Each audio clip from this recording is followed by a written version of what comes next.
Hello YouTube family. Well, today is going to begin the series for a shed build here at Simple Homesteading.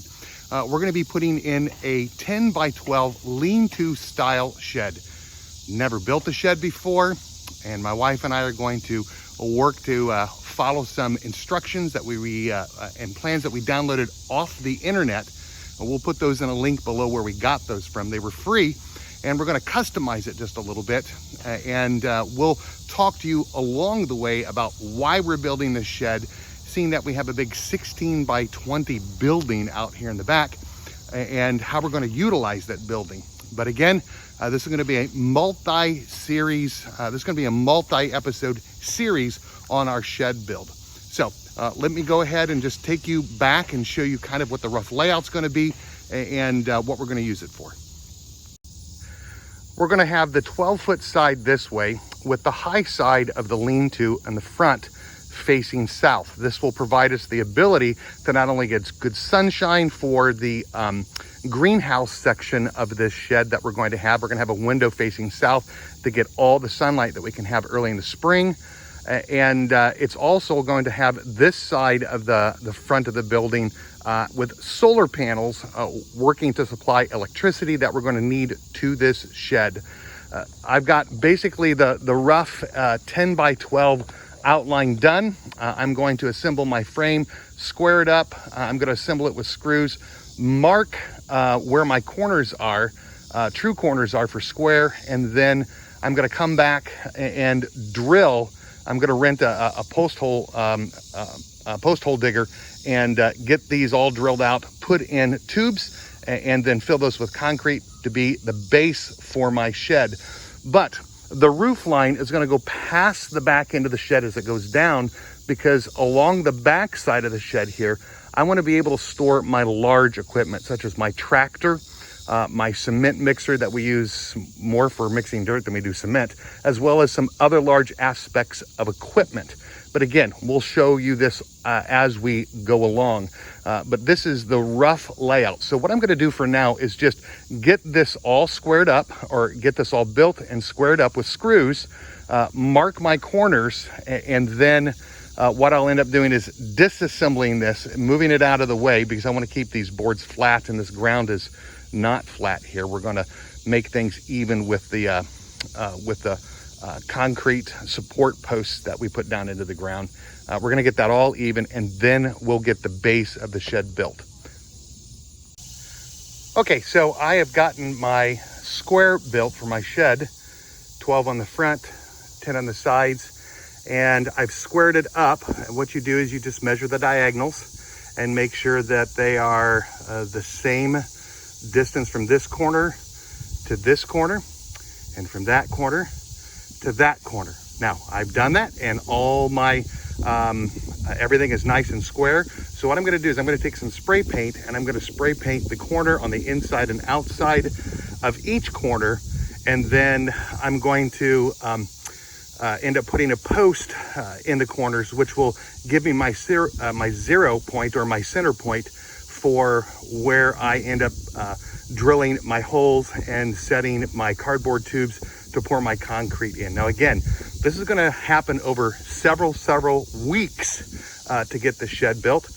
This is about all I want to do today, is just to get things marked. It's an incredibly hot day. Heat index is going to be well over 100 with humidity points at 75%. And so we're just going to work here a little bit. I've got other things I can do in the garage and inside to keep me cool. But anyway, we're going to go ahead and get this built. Then we're going to disassemble the square and then get these pieces of wood back on a flat area so they do not warp, and get them out of the weather. I've rented a pull behind post hole digger to begin to set the holes there for my 8-inch sonotubes. Now, the reason why I've done a pull behind post hole digger is because, number one, a one-man post hole digger will not give me the 8-inch diameter holes that I need. A two-man will, but my wife cannot help me on the other end, because if we should catch a root or a rock, which I'm suspecting we will, we're going to end up twisting her wrist in such a way that it's just going to cause a lot of pain. Now, for me, I could possibly do a two-man by myself, or just dig it out by hand, but you know what? I just turned 57 and I want to use power equipment. So we've rented this for a half a day. We're gonna go ahead and get a 10-inch bit on, start digging these holes out so that we can set our sonotubes, get them all level, and then get them ready to pour concrete.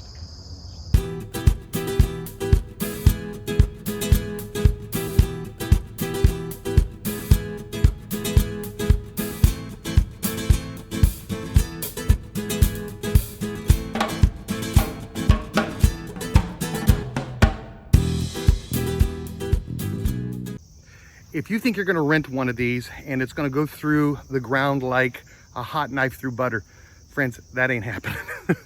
While this took a lot of effort and there was a bit of a learning curve that I didn't catch on to until things were towards the end, it is still a lot of work. I am not a small guy, and you saw me putting my entire body weight on that blade, working its way down to get through the concrete that is this soil, as well as, because of the tree line, roots, rocks, just everything. And so, is it worth it? Absolutely. The wear and tear I would have gotten on my body just trying to dig these holes by hand with a post hole digger would have been crazy. I still have to clean them out, but all the soil now down in there is soft. I've got a 4-hour rental on this, and so not to incur a bigger charge, I'm gonna go ahead and wrap this up, clean this off, take this back, get it checked back in, and then come back and clean out these holes and get the sonotubes in, get them level from front to back, side to side, corner to corner, get everything nice and square. And then probably, I'm not gonna get enough time today. We're supposed to be getting some rain towards the afternoon. Cover the tubes up so they do not get rain into them and create a larger mess for me. And then sometime, maybe this weekend, this is the Labor Day weekend, as I'm doing this, hopefully get the tubes all filled in with concrete. So let me go ahead and take this post hole digger back to the rental place. All right, so we've got a lot of background noise going on. My neighbors are mowing lawns, doing home repair. Fantastic. Like living in a neighborhood where neighbors take care of their stuff. Well, we've got everything taken back now to the rental station, and we're going to work on cleaning out the holes and starting to put the sonotubes in and getting them all set. Now, a couple things really quick, if you've never done this before like me. I went and also picked up all the concrete I'm gonna need to set 8 of my sonotubes 2 feet each. They have a chart on them that tells you how much concrete you need for each 4-foot section based on whether it's an 8, a 10, a 12, or whatever size sonotube you have. I'm gonna trust that for now because again, I've never really done this before. Also, I bought 4-foot sections and you'll see that I wrote the word up on my sonotube. The reason why I did that is this side, while I cut and I try to make as even as possible, it still has kind of a rough cut edge. And so as I put my sonotubes into the ground and as I work to make them level from tube to tube and get everything square, I wanna work with a factory edge so that my cut, as even as it might be, the factory edge is gonna be even all the way around. So as you're cutting these, if you're not using a 2-foot section or 4-foot section or whatever it is, after you're done, just simply write the word up. That way, when you finally get around to getting these placed in the ground, you'll know which is the factory edge and which isn't the factory edge. So let's go ahead and get these those holes all cleaned out. And I'm going to work from the back moving forward because my grade is higher in the back and lower in the front. And I want to set these in the back as close to the ground as possible so that my my pilings, my support bases here in these sonotubes aren't that high up off the ground, off of grade, and kind of just make it look nicer. So let's go ahead and get started with this.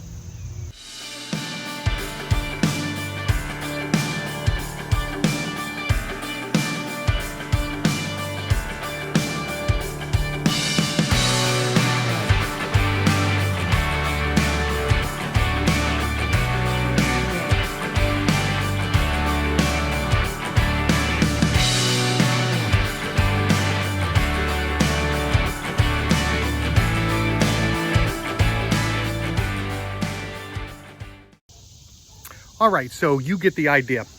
we place the sonotubes into the ground. We level them from east to west, north to south, from pillar to pillar. I've gotten those 3 done. I'm gonna go ahead and do the other 6 that I've got to do. And when I bring you back, you'll see the completed project, at least up until this point. Right now, I'm gonna go take a break for lunch. We started in that far corner there and worked our way this way and leveled from here to here to here. I also leveled the tubes this way in anticipation that I would then work from here to here to here. I then came over here secondly, and I went from here to here and squared off a nice triangle. And then I worked the rest of the way around our square. So we've got everything square and level as well as we can. And I'm gonna go ahead and bring this section to a close. It's getting late on a Saturday. I'm gonna cover these up because we're supposed to get some rain, and then we'll come back out over this Labor Day holiday, and we'll get the sonotubes poured with cement. We might even get the frame on top and squared, as well as the aluminum L brackets placed into the cement and then connected in. I don't know. If I can get this done quick enough and get it square, I might go ahead and push the L brackets down into the cement, and then all I have to do is put 1 lag bolt into the wood itself. If not, then I'm going to have to end up putting a large expansion bolt down into the concrete and bolt it down there, as well as coming into the wood sides. All right, we'll go ahead, and when you come back, we'll be working on cement next. Well, it's only been a couple of seconds for you, but it has been a couple of days for me. It is Labor Day, and I'm gonna go ahead and begin pulling all of my things out to start filling our sonotubes in the ground with concrete. I'll probably get to this section completed, and then this will be episode 1 of this shed build. But let's just kind of go along with me, and let's get these sonotubes all filled up with concrete. Hopefully the weather over these last couple of days have not impacted it, and they are all still level.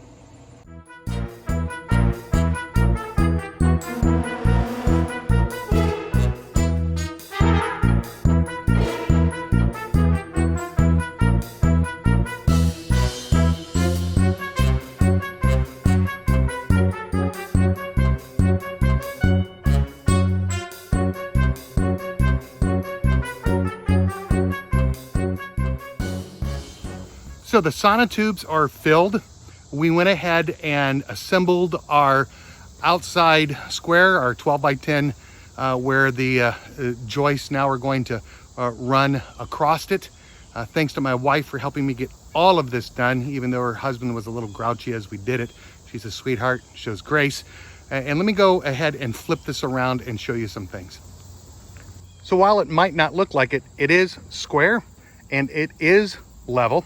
We went ahead and we got our bolts sunk into the concrete and got our brackets ready. We'll let all of this dry and cure, and then we'll go ahead and put the washers and bolts down, and then we'll also run our lag bolts coming in. If we should ever want to move this, what I'm going to do is I'm going to run the bolts this way and then have the washer and the nut on the outside. That way we can disconnect these, pop them through, and if we needed to, we could lift this entire thing up off the ground and possibly, well, maybe, maybe on that side, maybe even on that side. But if we had to move it and take it out of here and bring it somewhere else, we would have the option. However, this really is meant to kind of stay here, but will always give us the option. And so again, we've checked level on all of these. It's absolutely spot on. And we've got our anchors in. So what we'll do is we'll go ahead and we'll end this first episode of our build. And when we bring you back, we will go ahead and start working on the floor, getting the joists put in and getting the flooring down and get ready to build the shed. So if you haven't done so yet, please hit the thumbs up button, hit the like button, help us out. This isn't necessarily going to be a build as much as it is going to be a vlog. If you learn something along the way, fantastic. If not, well, hopefully you at least enjoyed this for entertainment value. If you haven't yet done so, hit the subscribe button, and please feel like sharing this on social media. Again, that helps us out, expand our family. We're not looking at making money off of this. We just want to enlarge the community that we have here at Simple Homesteading. So again, thank you very much for joining us on this episode. We hope you'll be back as we continue this shed build.